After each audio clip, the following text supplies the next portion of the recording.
নমস্কার বন্ধুরা, welcome to কেজিয়ান sport channel. তো গাইস, এই ভিডিওতে আমরা কথা বলবো Mohun Bagan super giants versus Hyderabad FC match নিয়ে। এই ম্যাচটা কবে কোথায় অনুষ্ঠিত হতে চলেছে, এই মুহূর্তে কোন দল এগিয়ে রয়েছে বা কোন দল পিছিয়ে রয়েছে, এই ম্যাচে মোহনবাগান সুপার জায়ান্টস টিম কোন ফরমেশনে এবং কেমন লাইন আপ নামাতে পারে, পুরো ম্যাচ প্রিভিউ নিয়ে বিস্তারিতভাবে আলোচনা করব। তাই ভিডিওটা খুব ইন্টারেস্টিং হতে চলেছে, তাই ভিডিওটা পুরোটাই দেখার জন্য অনুরোধ রইল। আর আমাদের চ্যানেলে কোনো বন্ধু যদি নতুন হয়ে থাকো তাহলে একটাই অনুরোধ করব, আমাদের চ্যানেলটিকে সাবস্ক্রাইব করে পাশে থাকা বেল বটনে ক্লিক করে অল করে রাখো এবং আমাদের ফেসবুক পেজটিকে ফলো করে রাখো। তো এবার ভিডিওর মেন টপিকে আসা যাক। মোহনবাগান সুপার জায়ান্টস ভার্সেস হায়দ্রাবাদের এই ম্যাচটি অনুষ্ঠিত হতে চলেছে 14ই জানুয়ারি রবিবার দুপুর 2টো থেকে ভুবনেশ্বরের কলিঙ্গ স্টেডিয়ামের পিচ 1-এ।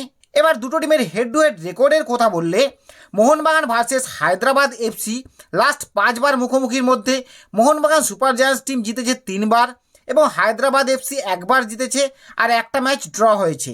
অর্থাৎ হেড টু হেডের নিরিখে মোহনবাগান সুপার জায়ান্টস টিম হায়দ্রাবাদের চেয়ে অনেকটাই এগিয়ে আছে। তো এবার এই দুটো টিমের দিকে তাকালে হায়দ্রাবাদ ও মোহনবাগান সুপার জায়ান্টস এই দুটো টিমই সুপার কাপের একটা করে ম্যাচ খেলে ফেলেছে। মোহনবাগান সুপার জায়ান্টস টিম তারা শ্রীনিধি ডেকানের বিরুদ্ধে খেলেছে, সেখানে তারা 2-1 গোলে জয়লাভ করেছে। অপরদিকে হায়দ্রাবাদ এফসি সুপার কাপের প্রথম ম্যাচ খেলেছে ইস্টবেঙ্গল টিমের বিরুদ্ধে, সেখানে তারা 3-2 গোলে ইস্টবেঙ্গল টিমের কাছে হেরেছে। কিন্তু হায়দ্রাবাদ টিম সুপার কাপে পুরো জুনিয়র টিম নামিয়েছে, তাদের টিমের কোনো সিনিয়র প্লেয়ার নেই এবং তাদের ফরেন প্লেয়ারও নেই, তাই তারা জুনিয়র প্লেয়ার দিয়ে কাজ চালাচ্ছে এবং জুনিয়র প্লেয়াররা দারুণ পারফরমেন্স করেছে ইস্টবেঙ্গলের বিরুদ্ধে।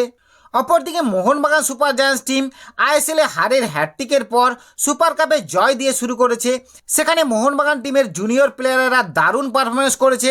স্পেশালি রাজ বাসফোরে দারুণ খেলেছে, অভিষেক সূর্যবংশী এবং কিয়ান নার্সারি এই তিনটে প্লেয়ার শ্রীনিধি ডেকানের বিরুদ্ধে খুব ভালো পারফরমেন্স করেছে। তারা সিনিয়র প্লেয়ারদের অভাবটা বুঝতে দেয়নি মোহনবাগান টিমকে। তাছাড়া হুগো বুমোস, দিমিত্রি পেট্রাডস মাঝমাঠে দারুণ পারফরমেন্স করেছে এবং জেসন কামিন্স, সাদিকু এই দুটো প্লেয়ার গোল পেয়েছে, সেটাও একটা স্বস্তির ব্যাপার মোহনবাগান টিমে। তাই এই ম্যাচটা হায়দ্রাবাদ এফসির চেয়ে মোহনবাগান সুপার জায়ান্টস টিম অনেকটাই এগিয়ে থাকবে। তো এবার মোহনবাগান সুপার জায়ান্টস টিমের এই ম্যাচের ফরমেশন লাইন আপের কথা বললে, এই ম্যাচের আগে যদি হাবাস দলে যোগ দেয় তাহলে কোচ হিসাবে অবশ্যই হাবাস স্টার্ট করবে, কারণ আপডেট একটা বেরিয়ে আসছে যে হাবাস হয়তো জানুয়ারির 13 কিংবা 14-র মধ্যে কলকাতায় চলে আসতে পারে।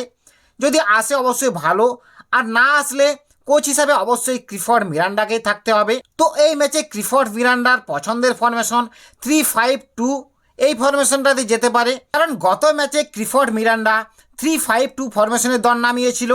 তো 3-5-2 ফরমেশনে মোহনবাগান টিমের লাইন আপ কেমন হবে, সেখানে গোলে স্টার্ট করবে আর্স আনোয়ার শেখ, 3 জনের ডিফেন্সে রাইট ব্যাকে রাজ বাসফোরে স্টার্ট করবে এবং লেফট ব্যাকে স্টার্ট করবে সুমিত রাঠি এবং একজন সেন্ট্রাল ব্যাক সেখানে হেক্টর ওয়েস্টে স্টার্ট করবে।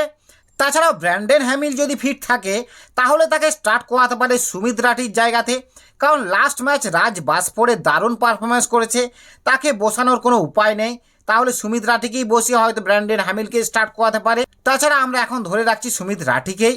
আর 5 জনের মিডফিল্ডারে রাইট উইং ব্যাকে স্টার্ট করবে আশিস রায় এবং লেফট উইং ব্যাকে স্টার্ট করবে কিয়ান নার্সারি, আর সেন্ট্রাল অ্যাটাকিং মিডফিল্ডারে স্টার্ট করবে হুগো বুমোস এবং সেন্ট্রাল ডিফেন্সিভ মিডফিল্ডারে স্টার্ট করবে দিমিত্রি পেট্রাডস ও তার পাশে গ্ল্যান মার্টিন স্টার্ট করতে পারে, কারণ অভিষেক সূর্যবংশীর রেড কার্ড আছে, তাই হয়তো কোচ গ্ল্যান মার্টিনকেই স্টার্ট করাতে পারে।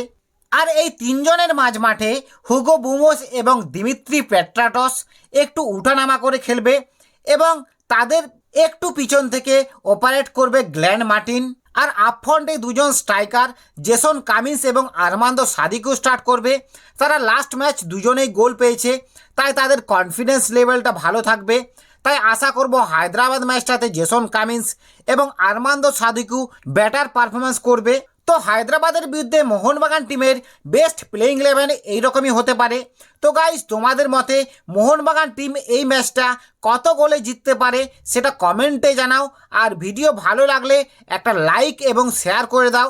আর আমাদের চ্যানেলে কোনো বন্ধু নতুন হয়ে থাকলে একটাই অনুরোধ করব, আমাদের চ্যানেলটি সাবস্ক্রাইব করে পাশে থাকা বেল বটমে ক্লিক করে অল করে রাখো আর আমাদের ফেসবুক পেজটিকে ফলো করে রাখো।